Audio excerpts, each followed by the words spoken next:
Olá, sejam todos mais uma vez bem-vindos ao C-Pop, o podcast de cultura pop do Correio do Povo. Eu sou o Carlos Correia e aqui comigo Márcio Gomes. E aí, Márcio, tudo bem?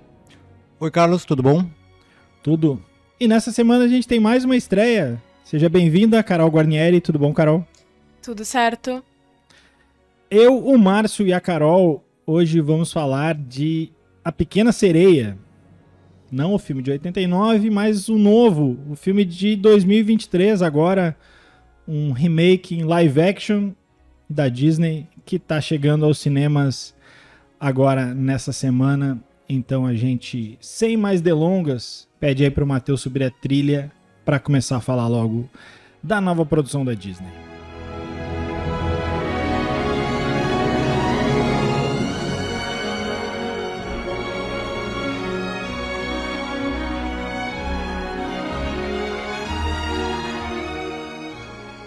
Bom, vamos lá então.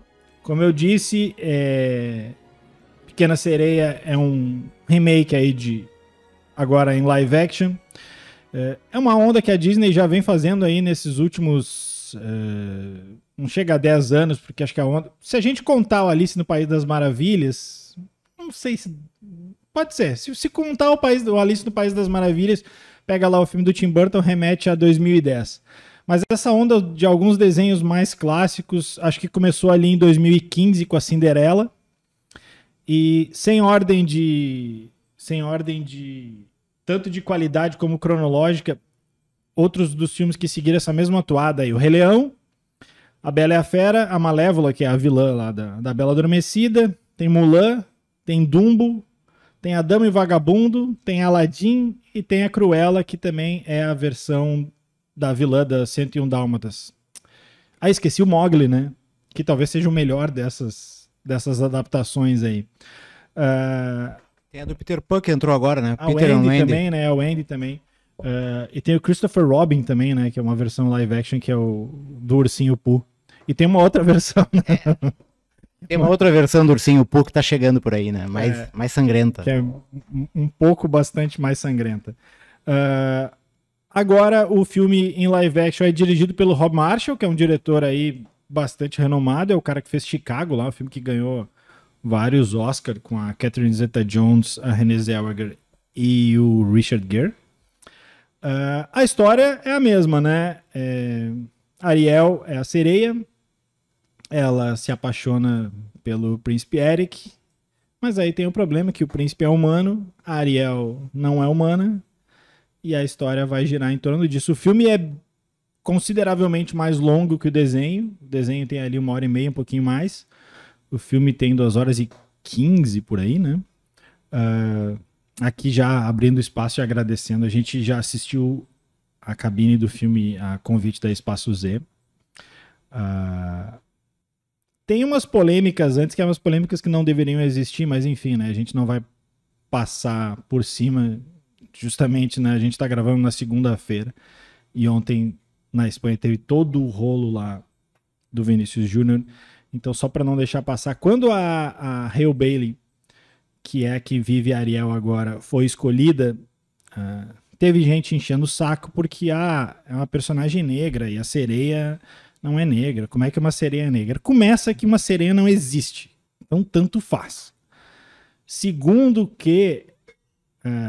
a mitologia nórdica não foi a primeira e não é a única do mundo a ter personagens metade peixe, metade homem. Tem outras culturas ao redor do mundo que também tem a mesma coisa, incluindo culturas africanas.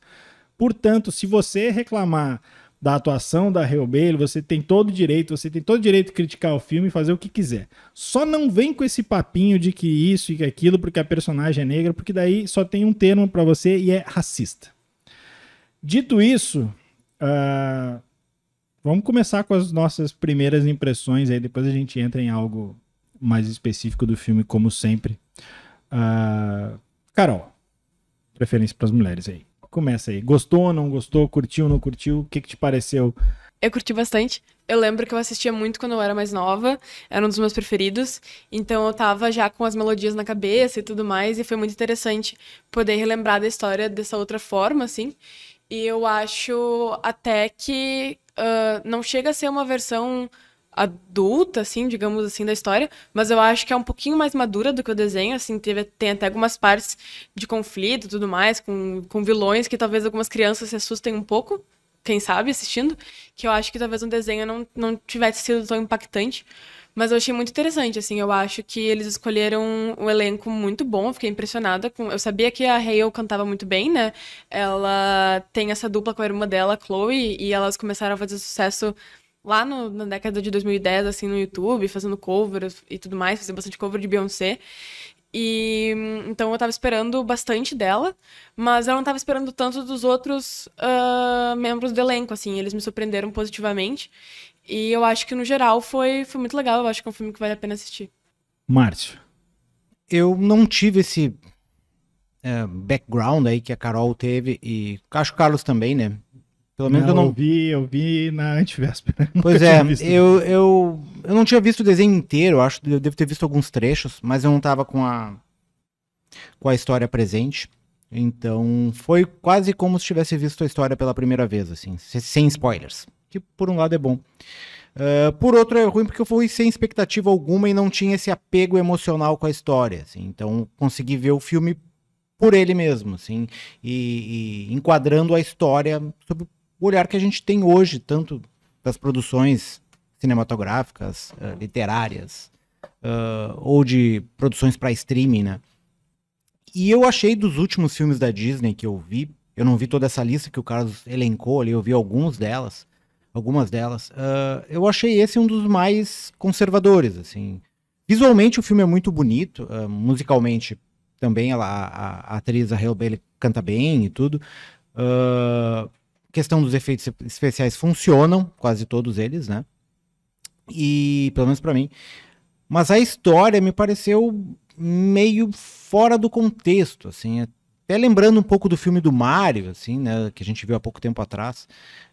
E comentou aqui no C-Pop, que até a personagem feminina do Mario, que nas histórias dos joguinhos, dos games, ela é uma princesa que fica presa num castelo e que o Mario tem que resgatar. Na história do Mario, ela teve um protagonismo um pouco maior, né? Quase que assumiu ali o lugar do Luigi como uma parceira do Mario nas aventuras ali para tentar desbaratar a trama.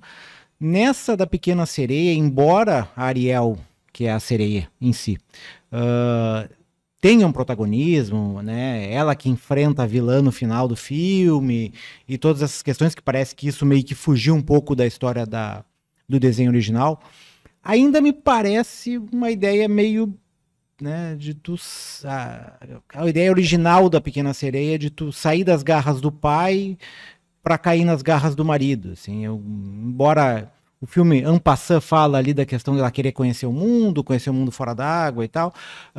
Na verdade, o foco maior é no amor dela em relação ao príncipe, não é encantado, mas é um príncipe, que ela se apaixona ao ver um humano pela primeira vez, né? Quase um amor à primeira vista, não de uma pessoa, mas de um ser humano, né? Ela viu o cara e se apaixonou. Ficou a impressão de que se fosse o Elon Musk ali, ela também poderia se apaixonar. Ainda bem, então, que ela se apaixonou pelo Príncipe Eric. Ainda bem que foi o Príncipe Eric, não é o Príncipe Elon. O Rei Elon, ultimamente, né? Mas eu acho que daí fica um pouco esse descompasso com algumas histórias de personagens femininas do universo da Disney, que até já tem uma característica muito mais empoderada, assim, né? Se for lembrar da Valente, a própria Elsa do Frozen, todas as outras, essa me parece ter uma postura um pouco ainda mais antiga de histórias anteriores, assim. A gente pode pensar, mas vai desvirtuar a história da Pequena Sereia. A Disney cansa de fazer releituras de seus personagens, né? A Malévola tá aí, a Cruella, o próprio filme do Peter Pan, esse aí é uma releitura da história do Peter Pan, tem algumas coisas diferentes.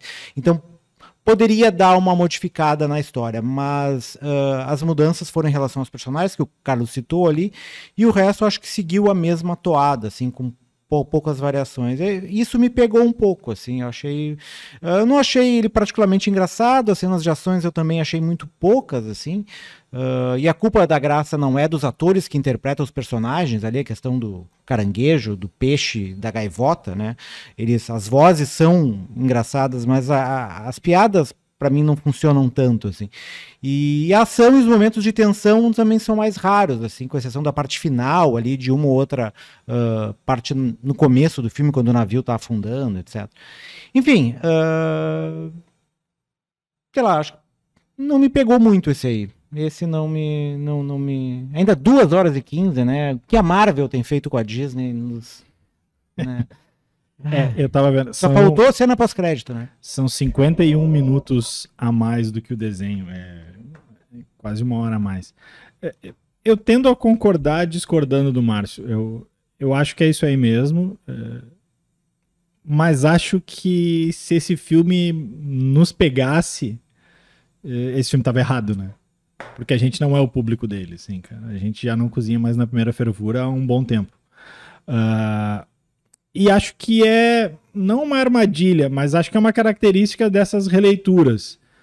Eu entendo que, tipo, a Cruella, eles reinventam a Cruella, o Malévola, eles reinventam a Malévola, mas eles não estão reinventando o 101 Dálmatas e eles não estão reinventando a Bela Adormecida. É um personagem fora dali. Quando tu vai recriar o filme, é como se tu não tivesse muita margem para manobra ali. Não tem como tu reescrever a história com um final diferente. Tem algumas coisas, assim,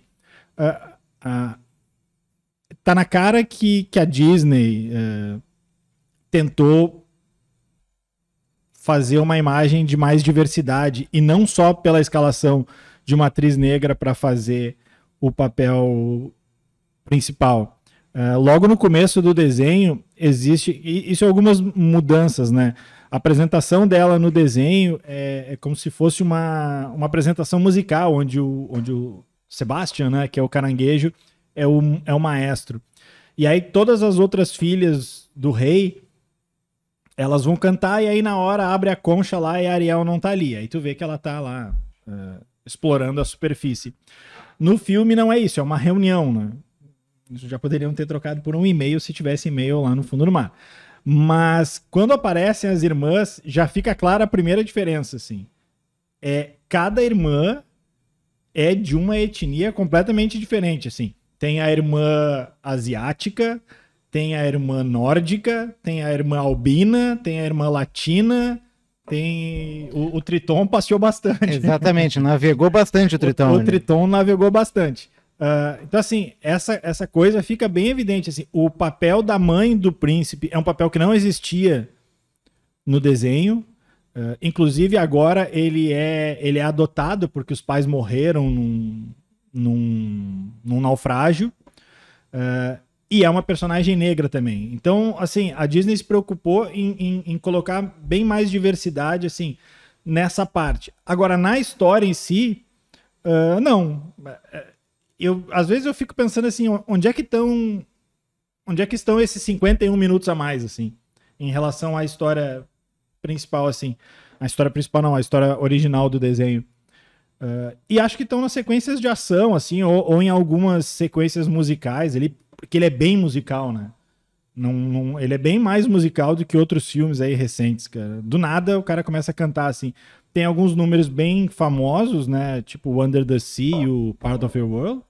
A música do Príncipe parece que não tinha no original, por exemplo. Né? A música do Príncipe. E ali já vai pelo menos uns 5 minutos, né? Do Príncipe dançando sozinho no navio. Ele foi um cara que me surpreendeu, o menino Jonah Hauer King. Porque quando eu vi esse trailer com a minha prima, que é mais nova, e já, ela, assim, era apaixonada pelo filme, é claro. E as duas filhas dela, a Gigi e a Lele. E aí a gente tava vendo o trailer e a gente chegou à conclusão de que, cara, pra uma paixão à primeira vista, talvez esse príncipe não seja tão galã assim, né? Tô olhando no trailer. Mas no filme ele funciona, assim, acho que ele tem carisma. E concordo com a Carol, a escolha do elenco é boa. A Melissa McCarthy faz uma vilã, e aí depois a gente, acho que vale a pena discutir mais ali se dá pra levar criança ou não nesse filme. Eu gostei bastante do Javier Bardem como rei, porque era um papel que ele podia ali ganhar o dinheirinho dele, botar o dinheiro no bolso e ligar no piloto automático, e não, cara, ele comprou o papel mesmo, ele pelo menos ele parece estar se importando com a Ariel. Só que não tem muito pra onde ir ali a história, sabe? Eu concordo que ela é uma história conservadora. Acho que a Disney, por exemplo, deixou passar, por exemplo, fazendo de novo uma vilã gorda, sabe? As vilãs da Disney têm essa coisa de meio gordofobia e etaridade, né? Tipo assim, é sempre ou velha ou gorda. Podia ter feito a mesma vilã de uma outra forma, mas não. Mas assim, concordo e entendo a crítica do Martin, mas também não vejo muito por onde ir, assim. Acho difícil fugir disso.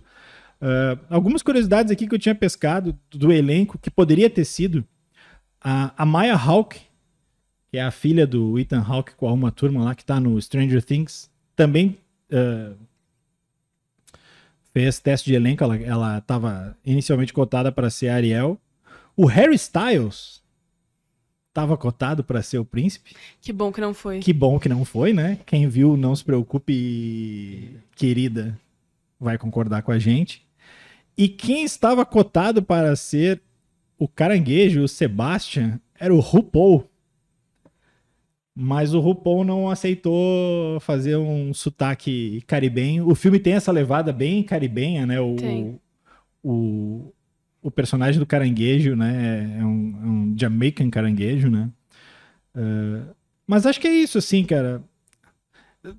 Não me incomodou em nenhum momento, mas de todas as dublagens, a do Sabidão, né? Que era um gaivota no desenho e agora é uma gaivota. Quando entra a voz da Aquafina, é a voz da Aquafina, não é mais um personagem. É sempre a Aquafina, pro bem e pro mal, assim. Eu gostei, assim. Eu acho que esse filme tem bastante potencial para pegar pela nostalgia e fazer dinheiro. Ele é muito bonito visualmente, assim. Sugiro que se veja na maior tela possível. E uma coisa que eu e a Carol falamos na saída, assim, eu não sei, eu procurei no YouTube e não achei. Não sei como é que eles fizeram os efeitos especiais para aqueles cabelos balançarem de uma forma tão perfeita, cara. Eu acho que, sobre o que tu falou da Aquafina, eu acho que isso que o Márcio falou, do humor não ter pegado muito, eu acho que depende dos momentos, né? Eu achei essa gaivota talvez a personagem mais engraçada de todas. E realmente foi um toque completamente diferente dado pela Aquafina. Se fosse talvez uma outra dubladora, não teria sido tão apelativo. E tem uma cena musical muito boa, que ela faz um rap. E pra mim é uma das cenas preferidas, assim, porque é uma gaivota fazendo um rap com um caranguejo, só que é a Aquafina na voz da gaivota. Então, pra mim, foi assim, foi uma cena perfeita, não mudaria nada. E só pra comentar também a questão do tom, assim, da história, eu acho que concordo contigo, Carlos, que não tem também muito pra onde ir, né? Porque a gente percebe que isso que tu falou da Cruella, da Malévola, é um spin-off, né? Então, talvez se tivesse um spin-off de algum outro personagem, a gente poderia ver uma outra visão. Mas eu acho que, por exemplo, tem histórias que são antigas também, são clássicas da Disney, mas que abrem mais pra esse lado de poder explorar essa representatividade de um jeito maior. Por exemplo, com a Bela e a Fera, eu senti que eles puderam pontuar, reforçar coisas que estavam no roteiro original de protagonismo da Bela, né? Da questão de ela ir atrás do pai, de ela querer salvar o pai, né?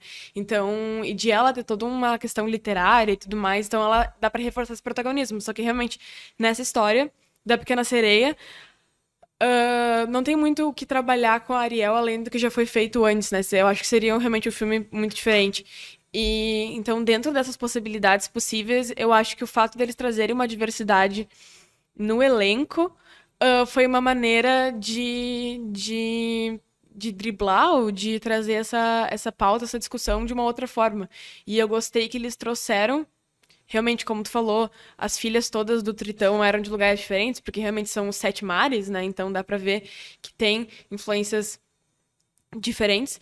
Então eu acho que eles conseguiram fazer uma coisa bem legal de trazer pessoas de diferentes etnias, só que sem isso ser uma pauta na história, né? Então era só pessoas que estavam lá com uma representatividade, só que não se discutia sobre isso. Então, eu acho que foi uma representatividade bem feita, porque a gente não ficou questionando É o sempre um espaço das subtexto, pessoas. né? Exatamente. Ele nunca tá Exatamente. na A gente superfície não... fazendo trocadilho. Isso aí. A gente não ficou questionando, por que que a Ariel é negra, por que que a mãe do rei é negra, por que que a rainha é negra, né, mãe do príncipe.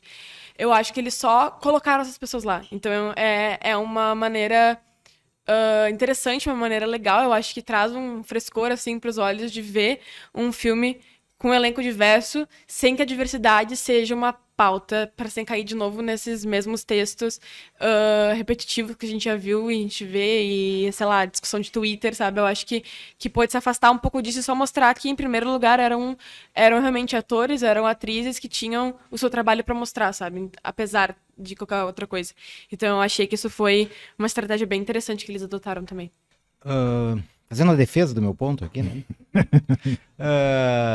Abrindo uma aspas para uma piada, tipo, que eu vi no Twitter esses dias, podia ser a Grande Sereia também, né? E ela, com o balanço da cauda, destruía metade da ilha. Então já seria um novo take da história. Mas fechando parênteses e fazendo uma análise um pouco mais séria, assim, acredito que poderia dentro da história original, reforçar coisas, destacar elementos mais importantes do que outro. O Carlos falou que, pelo visual do príncipe é difícil ela se apaixonar pelo príncipe à primeira vista, mas a opção dela era o príncipe ou o cachorro, foi os dois que eles salvaram, que ela salvou ali, então, até que ficou com a menos pior das duas ali. Quanto à questão dela e da razão dela querer sair dali, uma das coisas era querer conhecer o mundo, mas me pareceu que o foco do filme ficou muito mais na questão do par romântico com o príncipe. Eu acho que poderia ter feito Mariel mais interessada em conhecer outras coisas, né? Em, sei lá, em sair menos vinculada à questão dela com a contraparte masculina, assim, e dela explorar o universo que tem ali fora do mar, que teve em algum momento, mas não... A gente vai ter spoilers nesse ou... Já tá tendo, né? Vamos abrir assim pra entrar no oficial no spoiler, só pra complementar um pouco isso que o Márcio fala. Sinal do spoiler.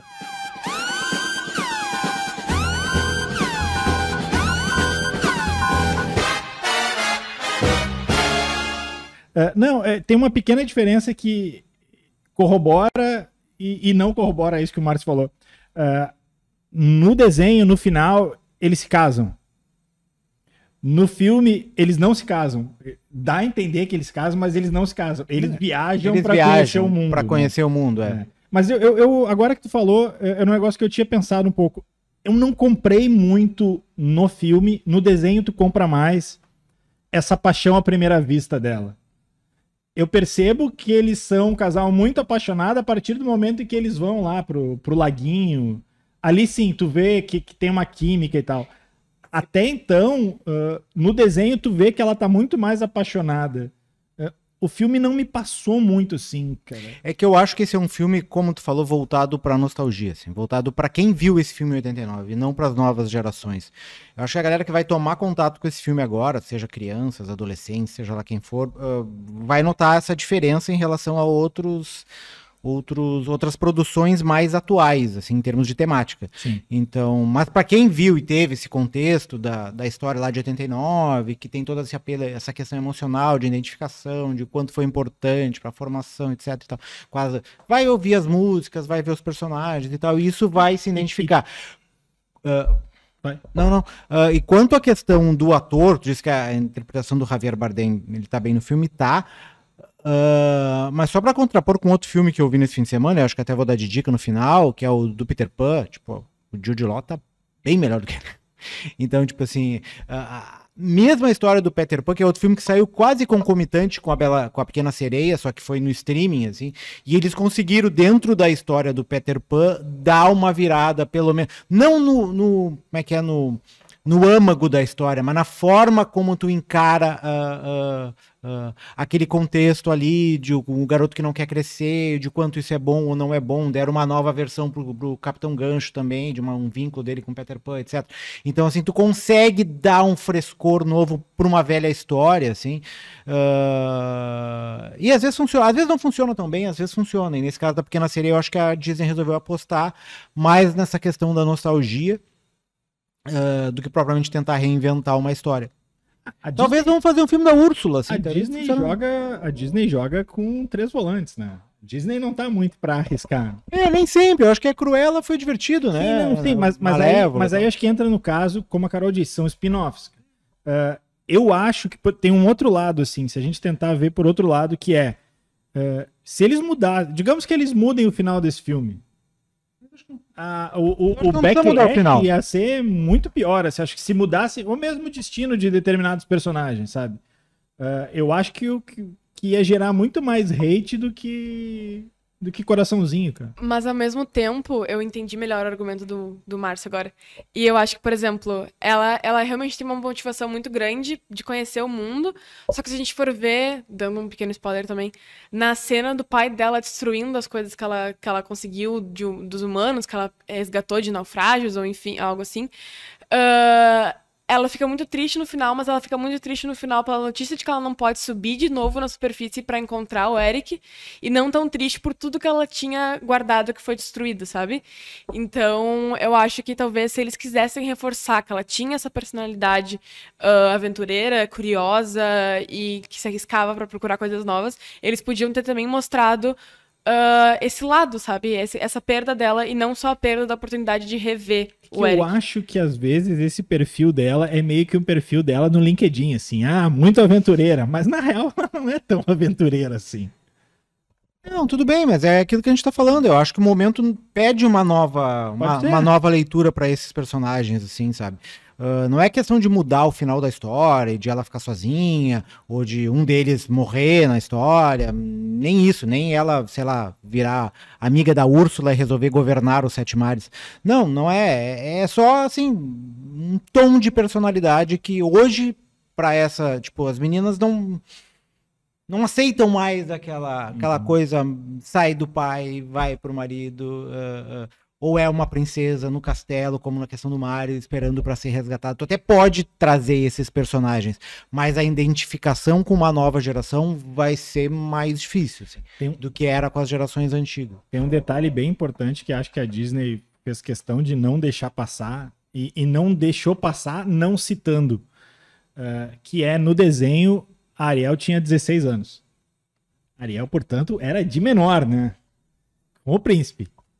Nesse filme não se diz a idade dela, né? E tu olha pra Hale ali, tu acha que, bom, ela tem mais de 18, Exato. Né? E, inclusive, aparece a idade do príncipe, né? Porque o primeiro-ministro que tá com ele no barco comenta que agora ele atingiu a maioridade, né? Então a gente imagina que ele tem... dele. a gente imagina que ele tem uns 18, e então já também diminui essa diferença que teria no desenho, né? Então eu acho que esse subtexto aparece em muitas dessas histórias clássicas antigas, e foi realmente bem feita a maneira como eles só deixaram isso acontecer, né? A gente sabe que ela é a mais nova das irmãs, mas não sabe a idade dela, nem a idade da mais velha, nem nada.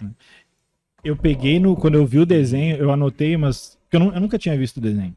E eu vi ali na véspera da gente ir na cabine, e tinha umas frases da Úrsula que eu disse, cara, isso não sei se vai passar. Que é quando ela tá tentando convencer a Ariel a fazer uma troca com ela ali e ela tem que ceder a voz dela. E ela começa a dizer, a bruxa diz, não, que todo mundo vem aqui, eu realizo os desejos, ajudo as sereias a ficarem magrinhas. E aí quando ela cede a voz, ela diz, não, é isso mesmo, os homens preferem as caladinhas, só as quietinhas que casam. Isso tudo tá fora do filme porque não cabe mais, né? Mas a primeira parte do filme ali, quando ela tá muda ali, o príncipe tá com ela ali, é quase um roteiro de mansplaining ali, né? Porque ele fica só explicando as coisas pra ela e ela sorrindo e balançando a cabeça, assim. Não, mas voltando, não é querer só detonar o filme, acho que o filme não é um desastre completo, não é essa a ideia que eu quero passar, assim, eu só acho que ele é um pouco fora do compasso com as outras produções, é isso que eu tô querendo dizer, mas ele funciona mais do que o filme do Pinóquio da Disney, se a gente for comparar com outras produções da própria Disney, tá? Das recentes que eu assisti, então, e tem os momentos musicais, pra quem gosta desse tipo de música, né, Carlos, eles funcionam, a voz dela é muito bonita, e tipo, as danças são legais, né, a música que a Carol falou ali da gaivota com caranguejo é muito engraçado, um dos momentos mais engraçados do filme, né? Então, acho que tudo isso diverte, assim. Eu só achei um pouco longo demais, acho que 2 horas e 15, poderia ser um pouco mais curto, mas é como eu falei ali no começo, aí é um efeito da Marvel ali, é difícil tu fazer um filme de menos de 2 horas e 30, né? Tá, baixou de 2 horas e 20 já é uma vantagem. Então, Tem 2 pontos que eu queria discutir com vocês. O primeiro é fazer uma comparação com esses outros live actions da Disney recentes. E eu acho que ele leva uma vantagem por causa da história original, que é o seguinte: tem menos personagens animais do que nos outros. E aí a gente pega assim o Rei Leão, que todo mundo achava que, nossa, cara, eles vão fazer o Rei Leão em live action e vai ser a maior bilheteria de todos os tempos, porque todo mundo adora o Rei Leão. E agora vai ser um leão fofinho, porque todo mundo adora vídeo de bichinho, e aí o trailer era um bichinho e tal. E aí saiu o Rei Leão e era um saco. Porque parecia o Discovery Channel dublado. Só que com a Beyoncé. Só que com a Beyoncé. E o filme, pros padrões Disney, pros padrões de hoje em dia, flopou. Não foi o que se esperava que fosse. Nesse filme agora, tem menos personagens assim. É o caranguejo, basicamente ele, o Sabidão, que é a gaivota, o Sebastian, que é o caranguejo, e o linguado, que é o peixe. O caranguejo um pouco menos, né? Mas os outros, eles dentro de umas, eles estão, entre aspas, bem entre aspas, realistas. E isso tira um pouco da graça. Como tem menos personagem assim, eu acho que ele perde menos do que outros filmes que tem mais.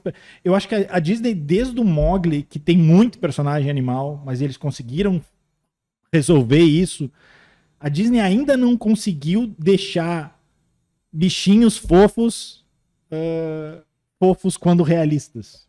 Não sei se eu tô viajando muito não, Márcio e Carol. Não, deu pra entender, mas é que eu acho que realmente é um desafio muito grande, né? Tu fazer isso, porque ao mesmo tempo tu deixa fofinho demais, parece que é só um ator interagindo com um CGI, assim, sabe? É que precisa ser tão realista? Mas ao mesmo tempo, se causa esse desconforto sendo realista, será que não causaria um desconforto ainda maior não sendo realista, sendo uma coisa mais cartoon? Porque daí vai ter um ser humano interagindo com uma coisa que visivelmente é um desenho, sabe? Eu acho que talvez assim fica um pouco mais harmônico. Pode ser. Márcio. No Rei Leão é mais difícil, né? Mas no caso da Pequena Sereia, poderia ter transformado todo mundo ali em sereia, né? Né? Já resolvia, se esse é um problema, já resolvi o problema ali. Mas não sei, eu não me incomoda, assim, esse é o tipo de coisa que não me bate, essa transposição, assim, do animado pro... Eu acho que é um pouco mais de identificação da nossa parte com os personagens canônicos ali, a gente tem aquela coisa de que a gente sempre viu o Rei Leão daquela forma, e quando ele toma uma outra forma, causa uma estranheza, e até a gente conseguir se adaptar, né? E como as histórias são apenas releituras de histórias que a gente já teve, né? Daí tu vai pensar, pô, qual é o impacto de uma história em que tu tá apenas, né, reempacotando ela, né? Como é o caso do Rei Leão, agora a questão da Pequena Sereia.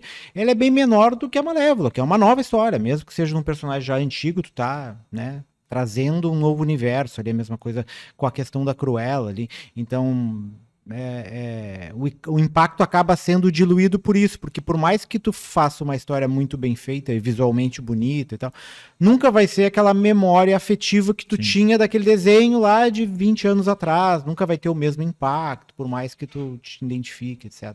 Diferentemente dos filmes de super-heróis, que a gente sempre teve, né, quando os filmes de super-heróis começaram a ser feitos de uma forma consistente, de qualidade, foi um baque, porque isso, né, os filmes de super-heróis, o Carlos lembra dos anos 80, eram umas coisas toscas. Então, quando tu teve o primeiro Homem-Aranha, os X-Men, puxa... Tinha o Batman do Tim Burton, né? Mas isso foi na década de 90, o Batman do Tim Burton, né? e o Superman do Richard Donner, são as exceções. Né? Que são as exceções, mas geralmente tu não tinha filmes de super-heróis com super... Quando teve, foi um impacto. Na questão dessas produções da Disney, sempre teve um filme da Branca de Neve, né, uma coisa da Cinderela, então, tipo, não é uma grande novidade. Quando rompe essa nossa barreira afetiva, assim, acaba causando um certo desapontamento, assim, né?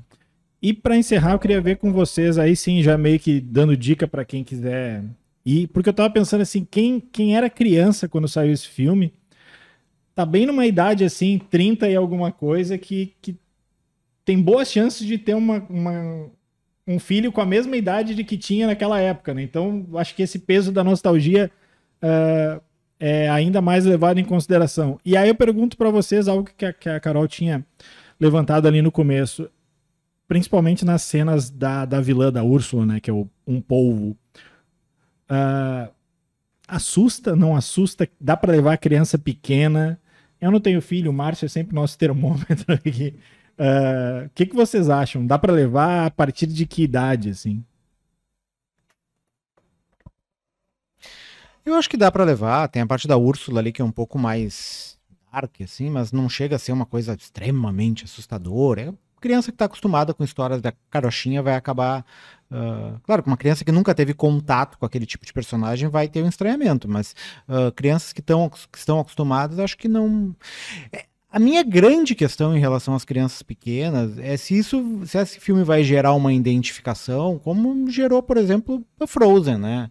Tipo, né, que era uma personagem mais poderosa, que tinha umas músicas que me pareciam mais chicletes do que essa, né? E que fez 1 bilhão um monte de dinheiro e vendeu bonequinho, vendeu roupa, e até hoje as crianças vão fantasiadas para sessões, mesmo do Frozen, seja do Frozen 1, do Frozen 2. Então, tipo, esse tipo de identificação com as crianças menores eu não consigo identificar. Então, vai depender muito de cada criança, até porque o filme tem 2 horas e nem todas têm paciência para ficar 2 horas e 15, assim, para sentado no cinema vendo um filme, né? Então, talvez vai mais do gosto dos pais que cresceram vendo A Pequena Sereia do que dos próprios filhos. Mas enfim, bonitinho ele tem vários bichinhos, né? Tem vários momentos, então... Vai ter bichinho no McDonald's depois. Vai. Vai ter um McLanche feliz. Eu acho que até tem um apelo um pouco mais geral do que a gente tá dando crédito aqui nesse episódio. Porque, por exemplo... Teve vários filmes da Disney que saíram depois da Pequena Sereia, que também ressoaram com outras gerações, mas, por exemplo, a minha geração, a galera que tá com 20 e poucos anos, assim, mesmo a gente tendo nascido entre o final dos anos 80 e o início dos anos 2000, 10, 15 anos depois do filme, a gente ainda assistia muito, sabe? Então eu acho que teve essa sequência de princesas clássicas da Disney, eu acho que talvez uma puxa a outra, sabe? Então... Sei lá, quando saiu Valente, as crianças já foram lá e assistiram pela primeira vez os mais antigos pra ver quem eram os outros personagens da Disney e tudo mais. Então eu acho que uma coisa também puxa a outra, e eu vejo muita gente mais nova, que tá com a minha idade, ou enfim, até mais jovem, que assistiu quando criança e agora tem que assistir de novo como jovem adulto e tem esse apego realmente, sabe? E agora as crianças da nova geração, que podem ser filhas dessa galera original, que nem tu comentou. Então eu acho que tem esse apelo, sim. Mas realmente, talvez algumas cenas sejam um pouco melhor recebidas por crianças um pouquinho mais velhas, só pela questão de que realmente tem partes muito escuras e daí as partes de ação... Barulhentas. Né? Muito barulhentas, muito escuras, assim, sabe? E daí com cores e luzes, enfim, que pode assustar também. Então, eu acho que depende da criança, né? Mas talvez a partir de uns 4, 5 anos seja um pouco mais... 6, não sei. Seja um pouco mais acessível, assim, universalmente. Caindo de maduro, uma reunião de princesas, estilo Vingadores da Disney, hein? Eu tenho certeza absoluta de que seria o motivo do meu colapso e do colapso de centenas de milhares de jovens que nasceram a partir dos anos 90. Eu acho que seria incrível. Disney, por favor. Tem gente que defende uma tese de que todos os filmes da Disney, esses desenhos, estão interligados, né? Que, tipo, o naufrágio da Elsa é o mesmo. Os da chegou Pixar, na ilha, os da da Pixar, Moana, uma coisa assim. Essa tese, Não, né? tem uma tese nos da Disney também. Não, mas é que se a gente for realmente fazer uma avaliação dessa um pouco mais aprofundada nas histórias de todas as princesas, elas podem muito bem coexistir no mesmo universo, né? Cada uma tem o seu reino ali, o seu país, em diferentes lugares. Tem os reinos lá gelados do norte. Princesas, é isso? Eu acho que é um universo apenas com todas as princesas, mas poderia também ter um multiverso das princesas. Eu acho que seria um hit muito grande se trouxessem essa ideia. Já tá na Marvel, né? Podiam trazer pro resto, assim, da Disney. E o que a Carol falou ali do pessoal mais novo ver também, até porque agora, quando a gente fala que é mais acessível, né? A gente sabe que a assinatura do Disney Plus para barato não serve. Mas tá tudo ali, né? Tipo, não tem o que era a nossa geração, precisava ir na locadora pra ver os filmes, né? Não era que passava toda hora na TV. O que passava toda hora na TV era desenho de 20 minutos, não um filme. Esse aí tu tinha que ir na locadora, pegar o filme e tal. Agora não, no streaming, o da Disney, obviamente, né? Da Disney tem tudo lá. Tem todos, desde os clássicos a esses mais novos. Então, eu acho que a Disney não rasga dinheiro. Essa ideia das princesas talvez esteja aí no horizonte. Vocês têm mais alguma consideração final aí ou vamos para as dicas? Eu acho só que eu gostaria de pontuar um pouco a questão musical, a gente já comentou um pouquinho, né? Mas eu tava olhando uma entrevista do Alan Menken, que é o compositor dessa trilha sonora, e ele comentou que foi a primeira trilha sonora que ele fez pro cinema. E agora ele foi, então, né, convidado para participar de novo, né? E ele falou que foi muito bom, assim, poder trabalhar com o Lin-Manuel Miranda, né? Que fez Hamilton, fez In the Heights, e eu sou muito fã dele, então sou suspeita pra falar. E também as músicas foram gravadas, né? Tem algumas cenas, assim, de behind the scenes da Hale gravando, cantando, assim, com a orquestra do lado dela. Então não teve aquela questão de estúdio de ela escutar lá o playbackzinho instrumental. Então a orquestra estava do lado dela. A gente consegue perceber que isso traz uma entrega diferente, que a interpretação fica mais potente, tudo fica mais potente. Então eu acho que entregou uma realidade maior, assim, na trilha sonora, e a gente sente mais assistindo do que talvez a versão do desenho, né? Que deve ter sido gravada em moldes mais tradicionais, de cada parte da orquestra, e depois a pessoa escutando lá e cantando. Eu esqueci de citar a dubladora original da Ariel. Ela faz uma participação especial. Ela é uma das vendedoras, me perdi o nome dela, Judy... Perdão, perdi aqui o nome dela. Ela faz uma das vendedoras, quando elas vão ali naquele vilarejo e tal, ela faz uma das vendedoras ali. Quando a Carol falou em Mencken, eu me assustei pensando no Mencken, que é o presidente do Succession. E aí, opa, perigo. Vamos para as dicas da semana, então? Trilha. Vamos lá. Márcio, começa aí. Vamos seguir no mundo da Disney, então, a dica do filme do Peter Pan, Peter and Wendy, que está no Disney Plus. E como eu falei durante o episódio, uma releitura da história do Peter Pan, né? Dá uma nova história de origem para o Capitão Gancho, embora não seja o filme só sobre o Capitão Gancho. Tem os Garotos Perdidos, tem o Peter Pan, tem a Wendy, tem toda a turma na Terra do Nunca. O Jude Law tá muito bem como Capitão Gancho, tá muito bem mesmo. E coloca toda essa questão do processo do envelhecimento, de não querer crescer, enfim, tudo isso que faz parte da história do Peter Pan, mas traz até com outro olhar, assim, traz o Peter Pan com outro olhar, que é um pouco o que eu estava falando sobre a questão da Ariel. Não é, assim, um grande, espetacular filme, melhor filme do ano, não é, mas também ele é melhor do que eu esperava. Eu vi muitas críticas ruins e quando fui assistir fui com a expectativa lá embaixo e me surpreendeu, até gostei razoavelmente do filme. Disney Plus, né? Isso, na Disney Plus. Carol. Eu acho que pensando nesse universo musical ainda, porque eu sou muito fã, gosto bastante, o Lin-Manuel Miranda é muito conhecido por Hamilton, né, que estreou na Broadway, e daí teve uma gravação da peça mesmo, que tá no Disney Plus também, mas ele fez um outro musical antes ainda de Hamilton, que ganhou uma versão pro cinema com o mesmo diretor de Crazy Rich Asians, então é muito bom, assim, que é In the Heights, que é de 2021, mas ele não é caribenho como Pequena Sereia, mas é bem latino, assim, tem personagens de Porto Rico, da República Dominicana. O próprio Lin-Manuel Miranda, a família dele é da República Dominicana, então eu acho... Não, desculpa, é de Porto Rico, a do personagem principal do filme, que é da República Dominicana.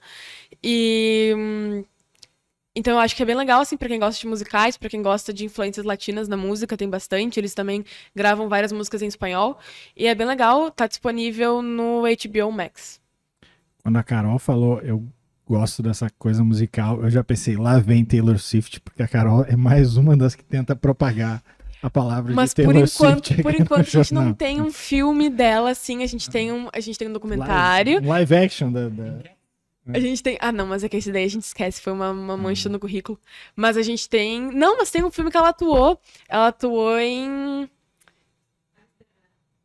Amsterdã, mais recentemente, mas ela também atuou num daqueles de comédia romântica dos anos Adivinha 2000. se a outra fã da Taylor Swift não ia se manifestar aqui, né, Tu Mariana? lembra o nome? Idas e Vindas do Amor? É um filme do Dia dos Namorados que tem milhares de atores famosos, devem ter gastado todo o orçamento pra pagar aquele elenco. E é só várias pessoas fazendo várias aparições. Ela faz um casal com o Taylor Lautner e, curiosidade, foi assim que eles viraram namorados na vida real. E o portal. Carlos falou em Taylor Swift, um podcast de 40 minutos virou de 1h15. É um perigo, né? É um perigo. Tá, bom, vou dar minhas 2 dicas rápidas aqui. Eu ia falar do Close, mas o Márcio já deu o Close de dica há algum tempo atrás, eu só corroboro. Eu vou dar 2 dicas, então. Uma para manter no tema, que tá no Disney Plus, né? O filme de 87, eu acho, Splash, Uma Sereia em Minha Vida, do Tom Hanks com a Daryl Hannah fazendo a sereia da vez. Eu lembro, na época eu achava divertido, eu não revi, cara, mas... Era a época do Tom Hanks pré-Philadelphia e pré-Forrest Gump, quando o Tom Hanks era o cara das comédiazinhas bobas e divertidas. Não era ainda um ator renomado. Não tô reclamando dos filmes, adoro os filmes do Tom Hanks. Era só um outro perfil. Tá no Disney Plus. E a outra é Abbott Elementary, que é uma comédia, uma série de comédia que tá no Star Plus, que estreou ano passado. É o dia a dia de uma escola pública americana. É o mesmo estilo. O estilo de filmagem é o mesmo do The Office, assim, é meio que um documentário, que lá pelas tantas os caras ficam olhando pra câmera, lá, quebra da quarta parede e tudo mais. Mas é bem divertida, é uma série que tá bem cotada aí nas premiações. O ano passado teve bastante indicação, esse ano a Variety, que faz ali o termômetro de quem vai ganhar ou quem não vai ganhar, tá apontando ela como grande favorita pela segunda temporada. E olha que esse ano tem em tese, né, temporada final de Ted Lasso. Mas enfim, Splash, Uma Sereia em Minha Vida no Disney Plus e Abbott Elementary no Star Plus. Eu falei Splash, Sereia em Minha Vida no Disney Plus. Mulher do Neil Young atualmente, né? Daryl Hannah é mulher do Neil Young? É companheira do Neil Young, é minha Taylor Swift. Olha só, eu não vou falar nada do Pearl Jam aqui, então tá. A gente agradece a presença da Carol. Carol, volte sempre. Muito obrigada, foi muito bom. A edição do Matheus Santos e a gente volta na semana que vem. Agora sim, um abraço e tchau.